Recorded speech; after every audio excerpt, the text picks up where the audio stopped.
આજે મુખ્યમંત્રી ભૂપેન્દ્ર પટેલે સુરતની મુલાકાત દરમિયાન માર્કેટયાર્ડનું લોકાર્પણ અને વિકાસ કાર્યોનો શુભારંભ કર્યો। પ્રથમ માળે નિર્મિત માર્કેટયાર્ડથી ટ્રાફિક વ્યવસ્થામાં સુધારો થશે, સ્વચ્છતા, પાર્કિંગ અને સુવ્યવસ્થિત વેચાણમાં સહાય મળશે।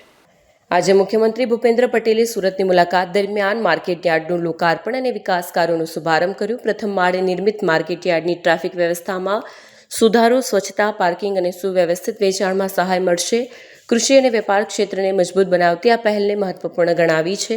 મુખ્યમંત્રીએ જણાવ્યું હતું કે આ આધુનિક સુવિધાઓથી સજ્જ માર્કેટયાર્ડ વેપારીઓ માટે નવી તકોનું સર્જન કરશે અને વ્યવસાયને અનુકૂળ માળખું પૂરું પાડશે। પ્રથમ માળે બનેલી આ માર્કેટથી ટ્રાફિક વ્યવસ્થામાં સુધારો, સુગમ પાર્કિંગ, સ્વચ્છતા અને સુવ્યવસ્થિત વેચાણ વ્યવસ્થા સુનિશ્ચિત થશે। તેમણે આ પ્રોજેક્ટને રાજ્યના કૃષિ અને વેપાર ક્ષેત્રને મજબૂત બનાવવાની દિશામાં એક માઇલસ્ટોન ગણાવ્યો હતો। આ કાર્યક્રમમાં કેબિનેટ મંત્રી જીતુ વાઘાણી અને નાણામંત્રી કનુ દેસાઈ પણ હાજર રહ્યા હતા। આપણે પણ ખેતીને વેલ્યુ એડિશન દ્વારા વધુ નફાકારક બનાવવા માટે agro and fruit processing chain વિકસાવી રહ્યા છીએ।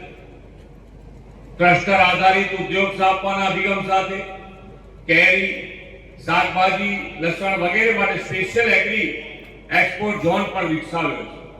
દૂધ ઉત્પાદન સહિતના એગ્રી એલાઇડ સેક્ટરમાં પણ ગુજરાત મહત્વની ભૂમિકા ભજવી રહ્યું છે। આજે એપીએમસી સુરત દ્વારા ફૂડ પ્રોસેસિંગ પ્લાન્ટ મારફતે દક્ષિણ ગુજરાતના ખેડૂતોના પાકોના ભાવ સારા મળી રહે તે માટે વેલ્યુ એડિશન સેન્ટર તૈયાર થયું છે। આ સેન્ટરથી હમણાં ચેરમેન શ્રી જેમ જણાવતા તેમ દક્ષિણ ગુજરાતના ખેડૂતોની કેરી, ચીકુ જેવા ફળો ખરીદીને તેનો પલ્પ બનાવીને Russia, Korea, Japan, Canada, America જેવા દેશોમાં નિકાસ કરવાથી ખેડૂતોને વધુ મૂલ્ય મળી રહ્યું છે। આ ઉપરાંત mango juice, jam, litchi juice, tomato ketchup, tomato puree, અથાણા સહિતના અન્ય ઉત્પાદનો પણ સુરત, તાપી જિલ્લા તેમજ સુમૂલ પાર્લર કૃષિ બોર્ડ ખાતે વેચાય છે। તેને વધુ પણ વેગ મળી રહ્યો છે।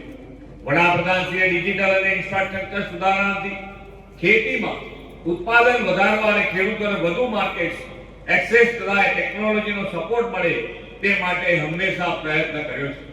તેમના નેતૃત્વમાં સરકારે કૃષિ ક્ષેત્રમાં પાક ઉત્પાદકતા, સસ્ટેનેબિલિટી અને ખેડૂતોની આજીવિકા સુધારવા સહિતના વિવિધ પડકારોનો સામનો કરવા માટે આર્ટિફિશિયલ ઇન્ટેલિજન્સ સિસ્ટમનો ઉપયોગ શરૂ કર્યો છે।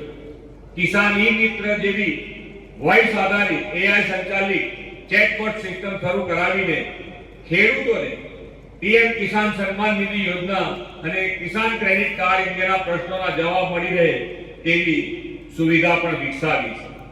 અસાધારણ કમોસમી વરસાદમાં નુકસાનગ્રસ્ત ખેડૂતોને 10,000 કરોડની માતબર કૃષિ સહાય પેકેજ આપીને સરકાર તેમની પડખે ઉભા રહેવાનો પ્રયત્ન કર્યો છે।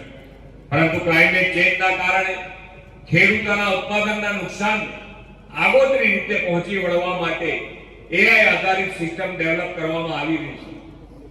વડાપ્રધાનશ્રીએ બેક ટુ બેઝિકના મંત્ર સાથે ક્લાઇમેટ ચેન્જ સામે લડવાના અનેક ઉપાયો આપણને આપ્યા છે। તેમણે વિકસિત ભારત 2047નું જે લક્ષ્ય રાખ્યું છે તેમાં પણ તેમણે દેશમાં રાસાયણિક ખાતર મુક્ત પ્રાકૃતિક ખેતીની પ્રેરણા આપણને આપી છે। રાસાયણિક ખાતરથી થતી ખેતી શોર્ટ ટર્મ ગેઇન, ટૂંકા ગાળાના ફાયદા આપે, પરંતુ જમીન અને માનવીના સ્વાસ્થ્ય હેલ્થ માટે નુકસાન કરતા છે। પ્રાકૃતિક ખેતી પર્યાવરણની પણ રક્ષા કરે, જમીન અને આપણી પ્રાણી પ્રદૂષિત થતા નથી। લોકો હવે હેલ્થ કોન્શિયસ થયા છે। યોગ, પ્રાણાયામ, જાડા ધાન, મિલેટનો ઉપયોગ અને પ્રાકૃતિક ખેતીના ઉત્પાદનો તરફ દિવસે ને દિવસે વધુ લોકો વળતા થયા છે। નેચરલ ફાર્મિંગ કરતા ખેડૂતોની આવકમાં વધારો થઈ રહ્યો છે અને રોજગારીનું એક નવું ક્ષેત્ર ઊભું થયું છે। પ્રાકૃતિક ખેતી સાથે સ્વદેશી ઉત્પાદનોનો તો આજે દેશમાં પણ માંગ વધી રહી છે।